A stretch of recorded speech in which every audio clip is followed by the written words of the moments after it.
পদ্মা সেতু রেল সংযোগ প্রকল্পের মাধ্যমে ঢাকা-এশোরের মধ্যে নতুন ১৭০ কিলোমিটার রেলপথ নির্মাণের কাজ শেষ দিকে। গত বছরের নভেম্বর থেকে আংশিকভাবে ট্রেন চলাচলও শুরু হয়েছে। বর্তমানে চলছে ৩টি আন্তঃনগর ও ২টি মেইল ট্রেন। পণ্যবাহী কোনো ট্রেন চলছে না। চলতি বছরের প্রথম ৬ মাসে যাত্রী পরিবহন করে রেলপথটি থেকে আয় হয়েছে প্রায় ৩৭ কোটি টাকা। যদিও রেলপথটি নির্মাণের আগে করা সমীক্ষায় বলা হয়েছিল, চালুর প্রথম বছর যাত্রী ও পণ্য পরিবহন করে আয় হবে ১,৩৩৯ কোটি টাকা। একই সঙ্গে ২০২৪ সালের মধ্যে রেলপথটির বার্ষিক আয় বেড়ে ১,৪০২ কোটিতে দাঁড়ানোরও প্রাক্কলনও করা হয়েছিল।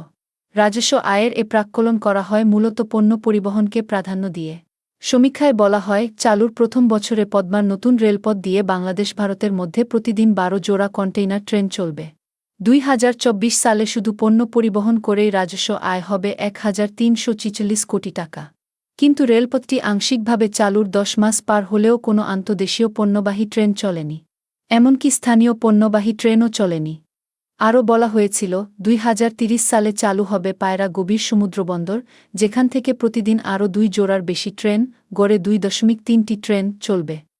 তখন পণ্য পরিবহন বাবদ বছরে আয় বেড়ে দাঁড়াবে ১,৮৪৯ কোটি টাকা। যদিও এরই মধ্যে বাতিল হয়েছে পায়রা গভীর সমুদ্র প্রকল্প। বন্দরটি না হওয়ায় ভবিষ্যতে রেলপথটিতে পণ্য পরিবহন বৃদ্ধির সুযোগও সীমিত হয়ে এসেছে।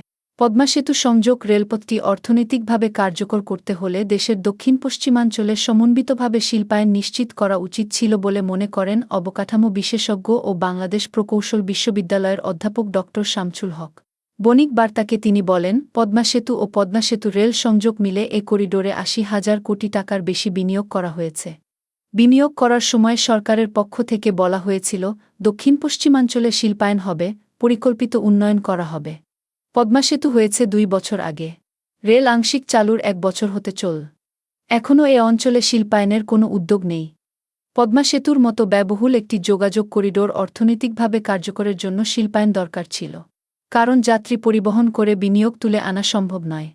একমাত্র পণ্য পরিবহনই পারে রেলপথটির বিনিয়োগ তুলে আনতে। তিনি বলেন, সামগ্রিকভাবে আমি বলব পদ্মা রেল প্রকল্প বাস্তবায়নের জন্য উচ্চাভিলাষী প্রাক্কলন করা হয়েছে। পণ্য পরিবহনকে গুরুত্ব দিয়ে প্রকল্পটি বাস্তবায়ন করা উচিত ছিল।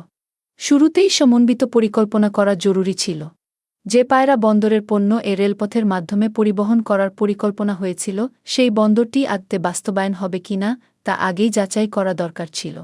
রেলপথটির কাজ শুরুর পর পায়রা গভীর সমুদ্রবন্দর প্রকল্প বাদ পড়েছে। ফলে প্রকল্পটি রেলের আয় বাড়ানোর বদলে উল্টো লোকসানি হয়ে যাওয়ার শঙ্কা রয়েছে। এর সঙ্গে প্রকল্পের জন্য গ্রহণ করা বিদেশি ঋণ দেশের অর্থনীতির উপর চাপ তৈরি করবে। ২০২৩ সালের ১ নভেম্বর থেকে আংশিকভাবে পদ্মা সেতু সংযোগ রেলপথ দিয়ে ট্রেন চলাচল শুরু হয়েছে। বর্তমানে ৩টি আন্তঃনগর ও ২টি মেইল ট্রেন চলছে। রেলওয়ের তথ্য বলছে, চলতি বছরের জানুয়ারি থেকে জুন পর্যন্ত ৩ আন্তঃনগর ট্রেন থেকে রাজস্ব আয় হয়েছে ৩৬,৭১,০০,০০০ টাকা। এর মধ্যে সুন্দরবন এক্সপ্রেস থেকে ১৪,৬০,০০,০০০ টাকা, মধুমতি এক্সপ্রেস থেকে ১০,৯৬,০০,০০০ ও বেনাপোল এক্সপ্রেস থেকে ১১,১৪,০০,০০০ টাকা আয় হয়েছে। ২টি মেইল ট্রেন থেকে আয়ের কোনো তথ্য পাওয়া যায়নি। পদ্মা সেতু দিয়ে চলাচল করা ৩টি আন্তঃনগর ট্রেনই আগে অন্য রুটে চলাচল করত। ফলে এসব ট্রেনের আয় রেলওয়ের সামগ্রিক আয় বাড়াতে কোনো ভূমিকা রাখতে সক্ষম নয়। যদিও পদ্মা রেল প্রকল্পের সমীক্ষায় যাত্রীবাহী ট্রেন পরিচালনা করে বছরে ৫৫ কোটির বেশি টাকা আয়ের প্রাক্কলন করা হয়েছিল। পদ্মা সেতু ও মাওয়া এক্সপ্রেসওয়ের কারণে ঢাকার সঙ্গে দেশের দক্ষিণ ও দক্ষিণ পশ্চিমাঞ্চলে উন্নত সড়ক যোগাযোগ ব্যবস্থা গড়ে উঠেছে। একই গতিপথে ট্রেন পরিচালনা কতটা লাভজনক হবে তা নিয়ে প্রশ্ন তুলছেন অর্থনীতিবিদেরা। তাদের আশঙ্কা, রেলপথটি আন্ডার ইউটিলাইজ থাকতে পারে। এ প্রসঙ্গে চট্টগ্রাম বিশ্ববিদ্যালয়ের সাবেক অধ্যাপক ড.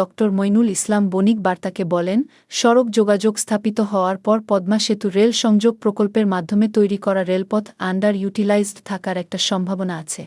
অর্থাৎ রেলপথটি খুব বেশি ব্যবহৃত হবে না। তাই বলা যায়, খরচের বিবেচনায় রেলপথটি খুব বেশি লাভজনক হওয়ার সম্ভাবনা নেই।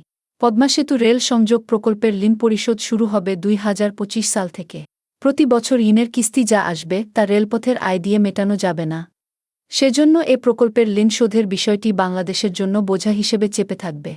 বিশেষ করে প্রথম কয়েক বছর প্রকল্পের ঋণ পরিশোধ নিয়ে বাড়তি চাপে থাকবে বাংলাদেশ। দেশের যোগাযোগ অবকাঠামো খাতে বিগত আওয়ামী লীগ সরকারের আমলে গৃহীত সবচেয়ে বড় প্রকল্প পদ্মা সেতু রেল সংযোগ। নির্মাণ ব্যয় ৩৯,২৪৬ কোটি টাকা। প্রকল্পটি বাস্তবায়নের জন্য চীন থেকে $263 কোটি ঋণ নেওয়া হয়েছে। প্রিফারেন্সিয়াল বায়ার্স ক্রেডিটের পিবিসি মাধ্যমে নেয়া এই ঋণের সুদহার 2%। গ্রেস পিরিয়ড 6 বছর। রিপেমেন্ট পিরিয়ড 20 বছর। 2025 সাল থেকে পদ্মা রেল সংযোগ নির্মাণের জন্য নেয়া ঋণের কিস্তি পরিশোধ শুরু হবে।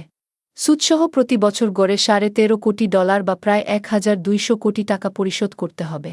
যদিও রেলওয়ের কর্মকর্তারা বলছেন, দীর্ঘমেয়াদে দেশের অর্থনীতিতে ইতিবাচক ভূমিকা রাখবে এ রেলপথ। ঢাকা খুলনায়শোরের মধ্যে যাতায়াতের সময় কমে আসবে। সময় কম লাগবে ঢাকা কলকাতা রেলপথেও।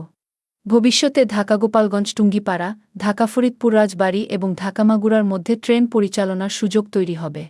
মোংলা বন্দর, বরিশাল সহ দেশের দক্ষিণাঞ্চলের রেল যোগাযোগ ব্যবস্থার উন্নয়নে গুরুত্বপূর্ণ ভূমিকা রাখবে এ রেলপথ।